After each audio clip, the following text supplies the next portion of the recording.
टीटीआईसी classes में आप सभी का स्वागत है बच्चों। हम लोग पिछले वीडियो में बात किए थे रासायनिक अपक्रिया के प्रकार की।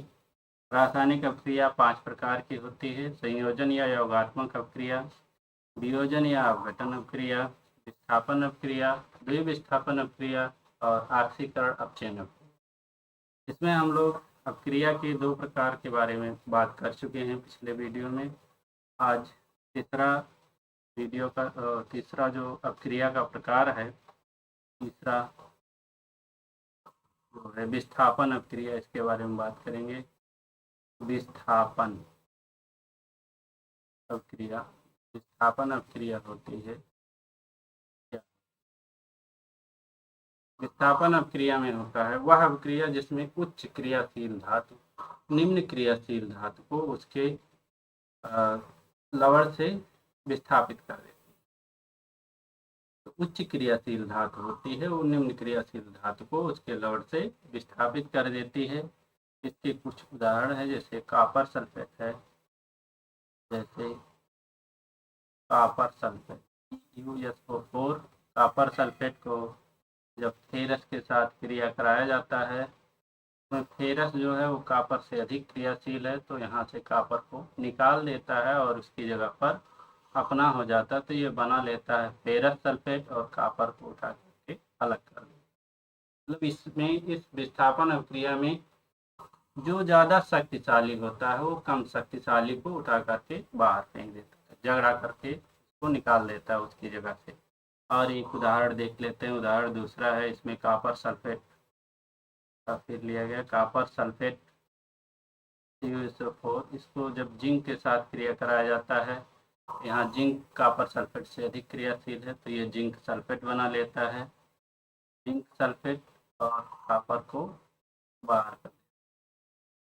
तो इसी प्रकार ये विस्थापन अपक्रिया में होता है, जो भी क्रियाशील अधिक क्रियाशील होता है वो कम क्रियाशील को उसकी जगह से विस्थापित कर देता है।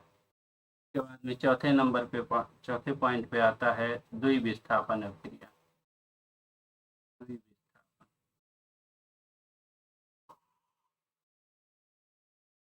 द्विविस्थापन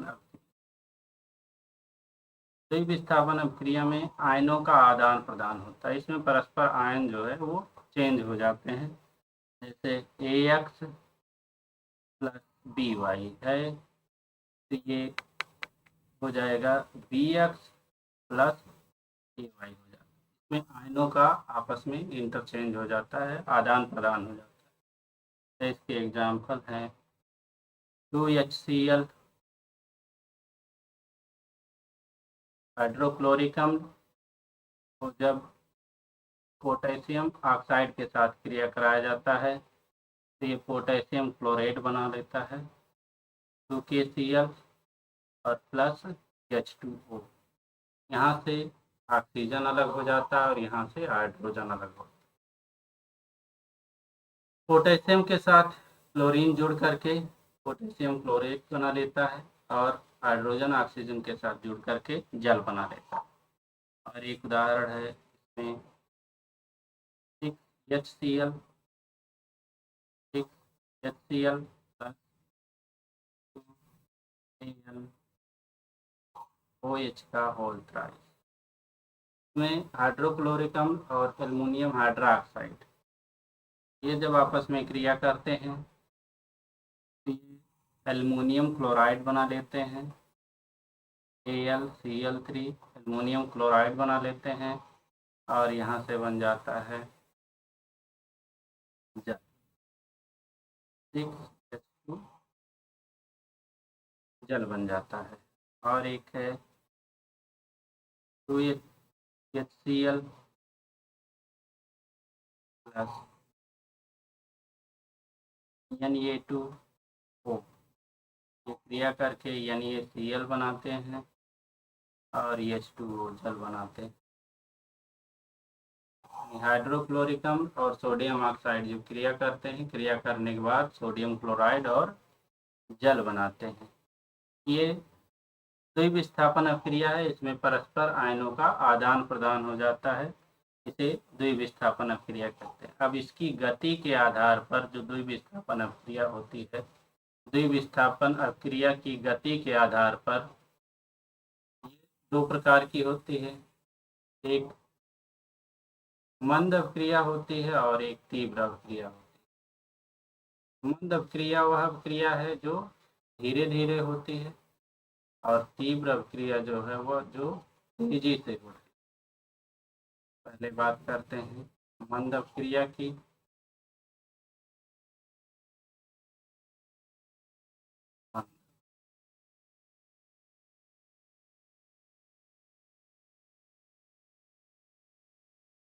मंद अभिक्रिया गति के आधार पर प्रकार दिया गया है। गति के आधार पर दो प्रकार का होता है, एक मंद अभिक्रिया होती है, एक तीव्र अभिक्रिया। ऐसे अभिक्रिया जिसको पूर्ण होने में काफ़ी लंबा समय लगता है, वर्ष लग जाते हैं, कई वर्ष, महीनों या दिन का समय लगता है, उसे मंद अभिक्रिया कहते हैं। जैसे लोहे पर जो जंग लगता है, लोहे पर जंग नमी और जल की वजह से लगता है। लोहे पर जो जंग लगता है इसमें कई दिन, महीने या फिर वर्ष लग जाते हैं। तो ये जो जंग है, लोहे का जंग, ये मंद अभिक्रिया है। जैसे E2O3 इंटू, ये लोहे पर जंग लगने वाला जो अभिक्रिया है ये मंद अभिक्रिया है। बात करते हैं दूसरा जो पॉइंट है तीव्र अभिक्रिया की। तीव्र अभिक्रिया, इस अभिक्रिया को पूर्ण होने में कुछ ही सेकंड का समय लगता है। जैसे जब अम्ल और क्षार की परस्पर क्रिया कराई जाती है, अम्ल और क्षार की परस्पर क्रिया कराई जाती है तो ये तेजी से लवण तथा जल में परिवर्तित हो जाते हैं। सोडियम क्लोराइड प्लस, कोई भी अम्ल और क्षार जब परस्पर क्रिया करते हैं तो वह लवण और जल में परिवर्तित होते हैं। इस क्रिया को उदासीनीकरण क्रिया भी कहते हैं। तीव्र क्रिया है, इसमें दिया गया है अम्ल यानी हाइड्रोक्लोरिक अम्ल और सोडियम हाइड्रोक्साइड, सोडियम हाइड्रोक्साइड, ये दोनों मिलकर के बनाते हैं लवण एवं जल, नमक यानी Cl और जल बनाते हैं। अब बात करते हैं ये जो हो गया तीव्र अभिक्रिया और मंद अभिक्रिया। तीव्र अभिक्रिया और भी कई होती है, जैसे गुब्बारे का फूटना, ये भी तीव्र अभिक्रिया में आता है। और तीव्र अभिक्रिया के बहुत सारे उदाहरण हैं, जैसे चलते चलते अचानक साइकिल या मोटरसाइकिल टायर फट जाते हैं, कहीं कोई चल करके गिर जाता है, तो ये भी तीव्र अभिक्रिया में आता है। बात करते हैं अर्ध आयुकाल की। अर्ध आयुकाल, अर्ध आयुकाल क्या है? किसी का जो आधा, वह कोई अभिक्रिया जितने समय में आधा समाप्त हो जाए उसे अर्ध आयुकाल कहते हैं। जो अभिकारक की आधी मात्रा उत्पाद में परिवर्तित होता है, अभिकारक जितने समय में आधी मात्रा उसका उत्पाद में परिवर्तित हो जाता है, अर्ध आयुकाल कहलाता है। जैसे प्रकाश संश्लेषण की जो क्रिया होती है उसका अर्ध आयुकाल 10 से 12 सेकंड का होता है, मतलब ये 10 से 12 सेकंड में खत्म हो जाती है। अब इसकी दिशा के आधार पर, जो अर्ध आयुकाल अभिक्रिया होती है, इसकी दिशा के आधार पर ये अभिक्रिया दो प्रकार की होती है। एक होती है उत्कर्मणीय अभिक्रिया, उत्कर्मणीय अभिक्रिया ऐसी अभिक्रिया जो दोनों दिशाओं में संचरित हो। अगर सामान्य अवस्था रहे तो एक ही दिशा में चलेगी, अगर अवस्था विपरीत हो गई तो दोनों दिशाओं में चलती है। तो ऐसी अभिक्रिया को उत्कर्मणीय अभिक्रिया कहते हैं। जैसे सोडियम को जब, नाइट्रोजन को जब हाइड्रोजन के साथ क्रिया कराई जाती है तो ये अमोनिया बनाता है,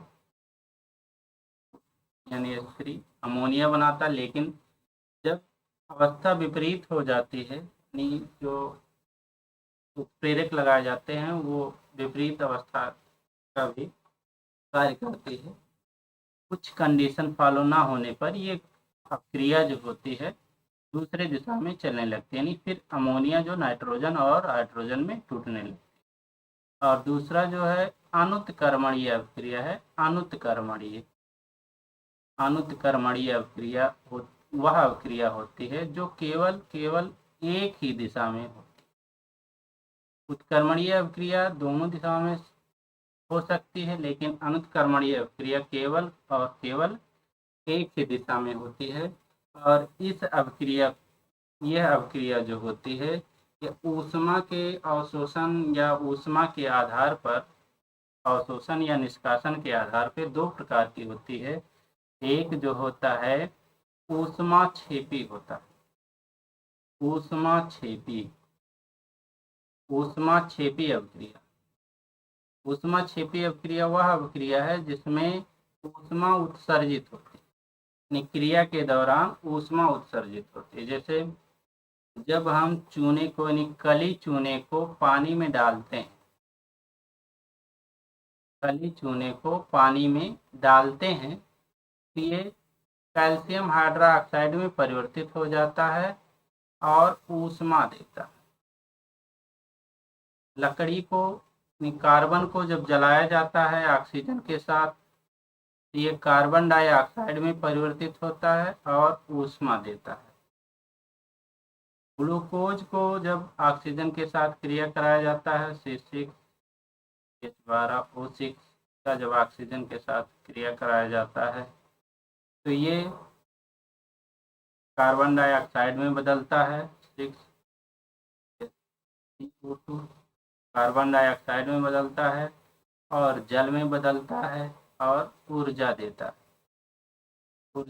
है या ऊष्मा देता है। अब जो दूसरी है, एक होती है ऊष्मा शोषी, जिसको ऐसी क्रिया जिसको पूर्ण कराने के लिए ऊष्मा की आवश्यकता होती है, उसको गर्म किया जाएगा या फिर से ऊष्मा निकाली जाएगी तो ऊष्मा दी जाएगी, तो उसको ऊष्मा शोषी अवक्रिया कहते हैं। ऊष्मा शोषी अवक्रिया के दौरान ऊष्मा अवशोषित होती है। वह अवक्रिया जिसके दौरान ऊष्मा अवशोषित होती है ऊष्मा शोषी अवक्रिया कहलाती है। करते हैं ऊष्मा शोषी अवक्रिया की।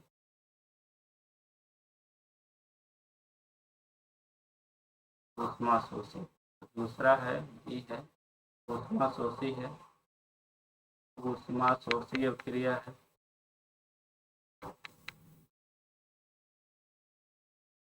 में ऊष्मा शोषी अवक्रिया में आता है हाइड्रोजन ब्रोमाइड को जब गर्म किया जाता है, गर्म करते हैं तो ये हाइड्रोजन और ब्रोमीन में टूट, ये अवक्रिया होती है ऊष्मा शोषी अवक्रिया। ये 4 प्रकार हो गए। 5वां जो प्रकार है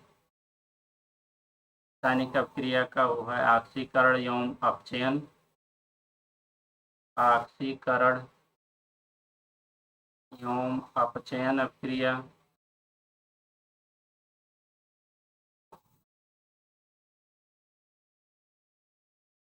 यह अवक्रिया में 2 अवक्रियाएं हैं, एक ऑक्सीकरण है एक अपचयन है।